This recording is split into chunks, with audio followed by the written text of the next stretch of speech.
Amazonian village of Inhubei, the moan of the horns means a grueling initiation is about to begin. Several times a year, the Saturday Mawe Indians hold a painful 11-hour ritual in which boys as young as 12 will stick their hands into a pair of specially made gloves, each one infested with a swarm of angry, stinging jungle carnivores.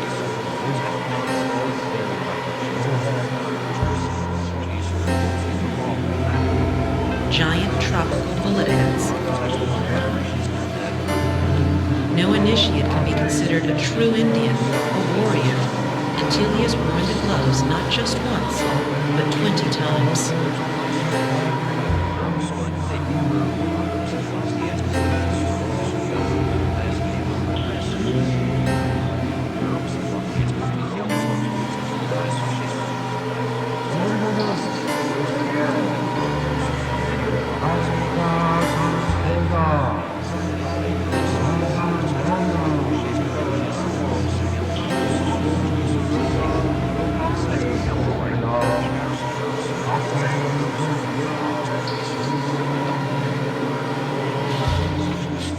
This afternoon, Ted Beltrow will wear the ant gloves for the first time, with 19 more to come.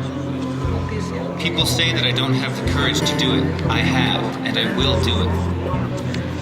The men face the prospect of getting stung even before the ritual starts, when they head off to capture the ants. So why is there this disconnect between the real world of men's power that still exists in spite of some real progress, and the experience of individual men? Well, I think it's a few things. One is that when we have forms of privilege, of power, it tends to be invisible to us. As a man, I don't have to think about certain things. I don't have to think about if I'm 30 years old going in for a jogging meeting and someone thinking 30 years old is probably going to become pregnant. Even though these days, of course, as a man, I'd be aware. There's a lot of ways that men still have power. It's often invisible to us. But I think there's also something even more interesting, and that's what I think is the paradox of this power. The ways that we have defined men's power, the ways we raise boys to be men, come with a set of expectations that none of us can live up to. You know, we're supposed to be strong and powerful, in control, make money, be the breadwinner, have, incredibly ripped bodies like a Marvel cartoon. Not show feelings, not have feelings. And, we punish boys. We punish boys for showing those feelings, for showing emotions. If a boy falls down and cries, we drag him back out. Big boys don't cry. Don't be a baby. And so we just pummel boys and men for not living up to these impossible expectations and stereotypes of manhood. And yet, as individual men, we just assume, well, that's what a man is. And so there's this internal dialogue of self-doubt about making the masculine grade. And what that it ends up being is that men end up being a bit torn apart. And I don't just mean metaphorically. Men die younger than women because we don't go for help. We don't go to doctors. We don't get emotional support.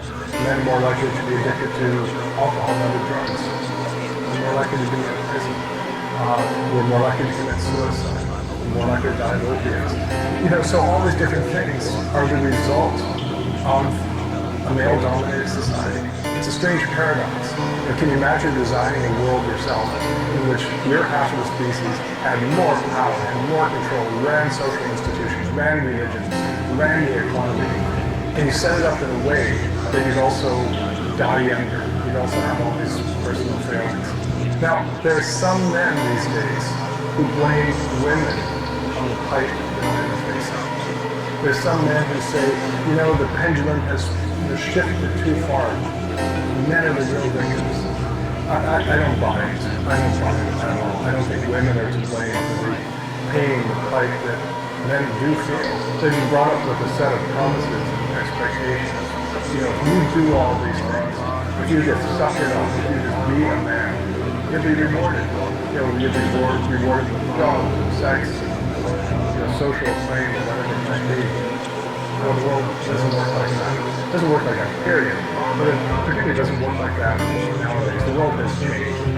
And so men can't just come along assuming, well, it's still going to just all be in my favor. I mean, we've had this 8 or 10,000 year long affirmative action program for men. And that's the way it is.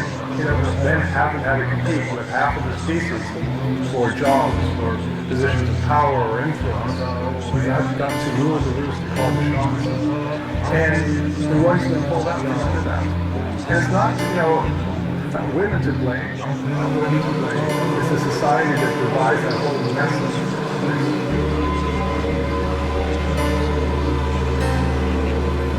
A stab from this predator's abdominal spear is 30 times worse than a bee sting.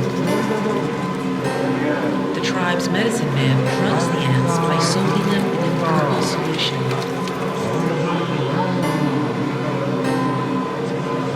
But their stupor will only last long enough for them to be thrust one by one, stinger first, into the gloves. According to the Saturé Mare legend, these menaces provide the perfect test of one's worthiness to take on adult roles. In less than an hour, the ants are awake.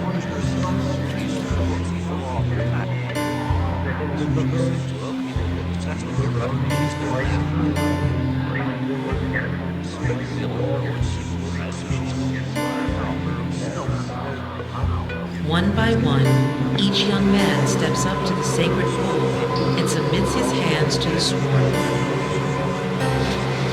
Their agony is unmistakable.